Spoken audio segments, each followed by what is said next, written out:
to talk to you about isolation. Isolation is a period of life that we all go through in different respects.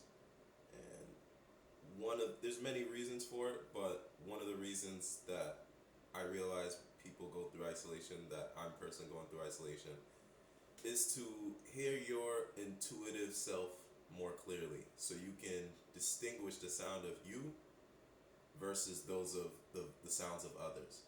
And it's just really so when you come into these spaces around other people, again, when you start to immerse yourself in groups with other people, you start to know what is for you and what is not for you. Because oftentimes, most people, not all, but most people have a sense of hearing other people's thoughts, feelings, and assimilating them or adopting them or integrating them with their being.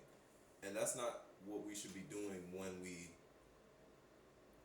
we're trying to, you know, well, that's not what you want to do. So at least you don't want to do it unconsciously. Let me say that. Because sometimes there may be something that you hear from someone and you say, you know, that's good. I do want to integrate that. But then that's a conscious thought process. That's really all it is. You don't want to unconsciously adopt other people's thoughts as your own if you don't fundamentally, consciously, and subconsciously agree with those concepts. And so life gives us these cycles where you may be with people for a long time and period, and then you might go back to being by yourself. And these flows and ebbs and flows are really just so we can get a sense of who we are. And then also, when you go from a phase of being around a lot of people to being by yourself, the next time you go back to a phase of being around a lot of people, you have a higher sense of self, a more certain sense of self. So that when you hear those external thoughts, opinions, or whatever, feelings, you're not as swayed, if swayed at all, which is really the goal, when you hear that, because you know what your purpose is. You know what you're here to do. So I guess just a quick observation of one of the reasons that we go through isolation, and just to be able to embrace it, because it's not a bad thing. And if anything, it's like if you've prayed for clarity and discernment, and then as a result afterwards you started being isolated in your life, this is why. So it's just to I think that was my circumstances. I said I want to have improved clarity, improved discernment, and now it's like my life has me in like a stage of isolation. I'm not truly isolated. I still have a lot of people that I interact with on a daily basis, but nowhere near as what's my norm. Um, I see more or less the same people in person on a pretty consistent frequency. Some people once every few weeks.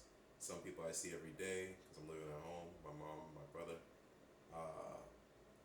But a lot of, and then some people I don't see at all, but we just talk on the phone because we live long distances apart. So yeah, you know. And then a lot of people, majority of the people that I have in my extended friend network, I don't even talk to them because it's not really relevant. Not that they're not bad people. It's just not relevant. That's just really what it is. And some of them I have realized it's not that they're bad people, but they're bad for me. So some people I've been moving away from because they're bad for me. Some of them I'm just not talking to now because it's not relevant in this period of time. Others I do talk to, but we just have a long distance apart, so we talk here and there. Maybe send a few texts here and there, maybe have some phone calls here and there. And then some I see, really only about 3 people that I can think of, all family members, I see on a recurring basis. My uncle I see every few weeks, and then my mom and brother, because we're in the same place, I see them daily, or almost daily. So yeah, that's what I want to share. There's reasons for isolation, and it'll help improve your sense of being if you know what the period is for.